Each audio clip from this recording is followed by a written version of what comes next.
سلام به همه. امروز میخوایم بریم سراغ یکی از مرموزترین و شاید بگیم ترسناکترین نقاط روی کره زمین. منطقه‌ای که اسمش برای همه ما با ناپدید شدنهای یهویی و اتفاقای عجیب و غریب گره خورده. جایی که میگن کشتی‌ها و هواپیما همینجوری بدون هیچ ردی غیبشون میزنه.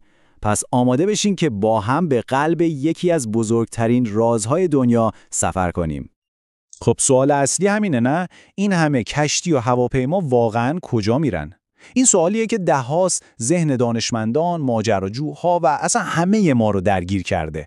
چطور ممکنه یه هواپیمای غول‌پیکر با این همه تکنولوژی یهو ناپدید بشه، انگار که یه دفعه زمین دهن باز کرده و قورتشون داده؟ ببینین، اگه روی نقشه نگاه کنین، مثلث برمودا چیز عجیب و غریبی نیست. یه منطقه کاملا عادی از اقیانوس اطلسه. هیچ خطکشی خاصی هم نداره. فقط یه مثلث فرضی بین فلوریدا، جزیره برمودا و پورتوریکوه.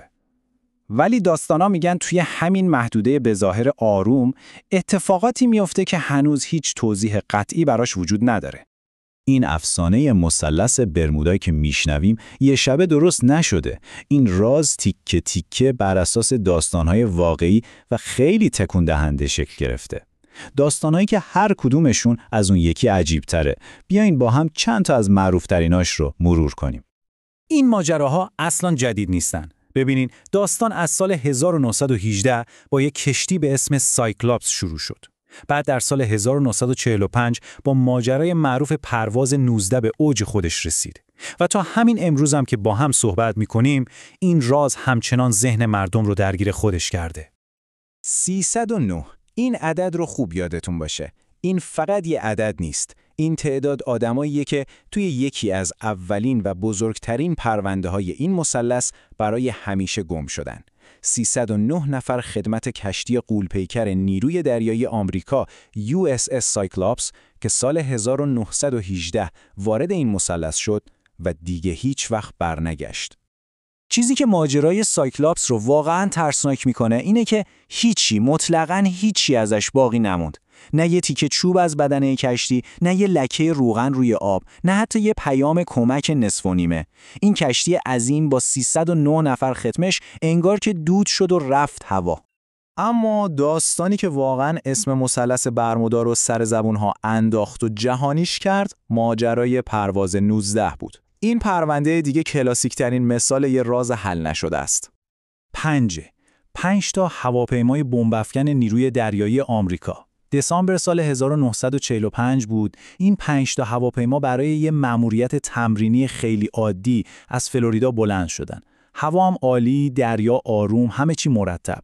هیچ کس حتی فکرش رو هم نمی کرد که این پرواز معمولی قرار تبدیل به یکی از بزرگترین معماهای تاریخ هوانوردی بشه. اینها تیکه هایی از آخرین حرف هایی بودن که از رادیوی فرمانده پرواز شنیده شد. صداش پر از اضطراب بود. میگفتن قطب نماهاشون دیوونه شدن، نمیدونن کجان و آسمون یه شکل عجیبی به خودش گرفته. چند دقیقه بعد سکوت مطلق. تماس برای همیشه قطع شد. و داستان اینجا ترسناکتر هم میشه. ارتش بلافاصله یه هواپیمای نجات بزرگ با 13 نفر خدمه رو فرستاد دنبالشون. اما اون هواپیمای نجات هم ناپدید شد. یعنی توی یک روز 6 تا هواپیما و 27 نفر بدون گذاشتن هیچ رد و اثری غیب شدن. خب باشه. افسانه و داستان‌های ترسناک به کنار، دانشمندها طبیعتاً دنبال توضیحات منطقی و علمی برای این اتفاقا بودن. بیایم ببینیم علم برای این معماها چه جوابی داره. چند تا نظریه اصلی علمی وجود داره که هر کدومشون میتونه یه تیکه از این پازل رو توضیح بده. اولی قدرت جریان‌های اقیانوسیه، مثل گلف استریم. دومی یه پدیده زمینشناسی به اسم فوران گاز متان. سومی شرایط جوی خیلی خاص و خشن مثل ابرهای 6 ضلعی و بمب‌های هوایی. و آخری هم ناهنجاری‌های مغناطیسی منطقه که میتونه کل سیستم‌های ناوبری رو به هم بریزه. خب اول از همه گلف استریم. مثلث برمودا دقیقاً روی یکی از قوی‌ترین جریان‌های آبی دنیا قرار گرفته. این جریان مثل یه رودخونه خروشان و غول‌پیکر زیر سطح اقیانوسه. قدرتش انقدر زیاده که اگه یه هواپیما یا کشتی سقوط کنه میتونه در عرض چند ساعت تیکه‌هاش رو صدها کیلومتر جابجا پخش کنه. برای همین پیدا کردن هر گونه ردی تقریباً غیر ممکن میشه. یه نظریه خیلی جالب دیگه فوران گاز متانه. تصور کنین کف اقیانوس حجم عظیمی از گاز متان گیر افتاده. اگه این گاز یهو آزاد بشه، میلیون‌ها حباب به سمت سطح آب میاد. این حباب‌ها یهو چگالی آب رو اونقدر کم میکنن که آب دیگه نمیتونه کشتی رو روی خودش نگه داره. کشتی تمام نیروی شناوریش رو از دست میده و مثل یه تیکه سنگ در عرض چند ثانیه مستقیم میره ته اقیانوس. خدمه حتی فرصت نمیکنن دکمه ارسال پیام اضطراری رو فشار بدن. ماهواره‌ها یه چیز خیلی عجیب دیگه‌ای هم تو این منطقه دیدن. ابرهایی با شکل دقیقاً 6 ضلعی. دانشمندان میگن این ابرها میتونن یه پدیده‌ای به اسم بمب هوایی درست کنن، یعنی یه جریان هوای فوق‌العاده قوی که با سرعت وحشتناکی به سمت پایین میکوبه. برای اینکه قدرتش رو تصور کنین، ببینین باد یه طوفان شدید حدود 120 کیلومتر بر ساعته، ولی باد این بمبای هوایی به 270 کیلومتر بر ساعت هم میرسه، یعنی بیش از 2 برابر. همچین نیرویی راحت میتونه یه هواپیما رو از آسمون بکشه پایین یا یه کشتی رو چپه کنه. یادتونه خلبان پرواز 19 گفته بود قطب نامه دیوونه شده؟ خب این حرفش شاید یه توضیح علمی داشته باشه. ببینین، مثلث برمودا یکی از 2-3 جای معدود روی زمینه که شمال مغناطیسی، جایی که قطب نامه نشون میده، و شمال واقعی جغرافیایی دقیقاً روی هم منطبق میشن. توی بقیه دنیا این دوتا با هم یه زاویه‌ای دارن. این اتفاق خاص میتونه سیستم‌های ناوبری که برای اصلاح این زاویه طراحی شدن رو کاملاً قاطی کنه و خلبان یا کاپیتان رو به اشتباه بندازه. اما خب خیلیا با این توضیحات علمی قانع نمیشن. وقتی علم جواب همه سوالها رو نمیده، اینجاست که تخیل انسان وارد میدون میشه. حالا بریم سراغ بخش هیجان انگیزتر ماجرا، یعنی نظریه‌های فراتبیعی.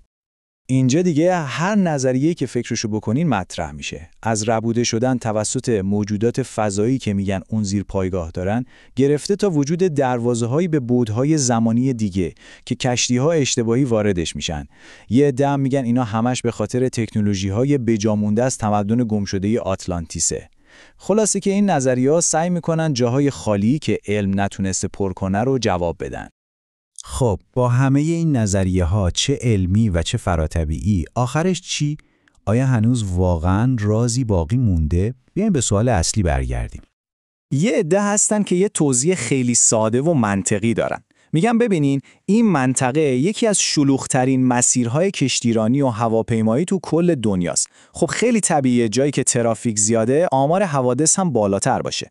اینا میگن اگه تعداد حوادث رو با حجم ترافیک مقایسه کنیم، میبینیم که اصلاً هیچ چیز عجیبی وجود نداره و آمارش کاملاً نرماله. ولی این توضیح منطقی یه جای کارش میلنگه. نمیتونه به مهمترین سوال این معما جواب بده. باشه، حادثه اتفاق میفته. اما چرا توی اکثر این موارد مطلقاً هیچی پیدا نمیشه؟ نه یه تیکه از لاشه، نه جعبه سیاه، نه حتی یه جلیقه نجات ساده روی آب. و سوال مهمتر این که چطور کشتی‌های مدرن و هواپیماهای پیشرفته امروزی با این همه سیستم‌های ارتباطی و رادار و ماهواره میتونن بدون فرستادن حتی یه پیام کمک کوتاه ناگهان از صفحه رادار محو بشن. دقیقاً همین سوالاست که راز مثلث برمودا رو هنوز زنده نگه داشته. شاید در نهایت مثلث برمودا فقط یه مختصات جغرافیایی روی نقشه نباشه. شاید یه نقطه تلاقیه، جایی که مرز بین چیزایی که میدونیم و چیزایی که نمیدونیم خیلی کمرنگ میشه. جایی که علم با ترس و ناشناخته ها روبرو میشه و واقعیت و افسانه دست به دست هم میدن. شاید یه روزی با پیشرفت تکنولوژی بتونیم تمام رازهای این منطقه رو کشف کنیم. شاید هم هیچ وقت نفهمیم که واقعاً در اعماق آبهای اونجا چه خبره. اما یه چیز قطعیه. مثلث برمودا همیشه به عنوان یکی از جذابترین و مرموزترین اسرار حل نشده دنیا تو ذهن ما باقی میمونه.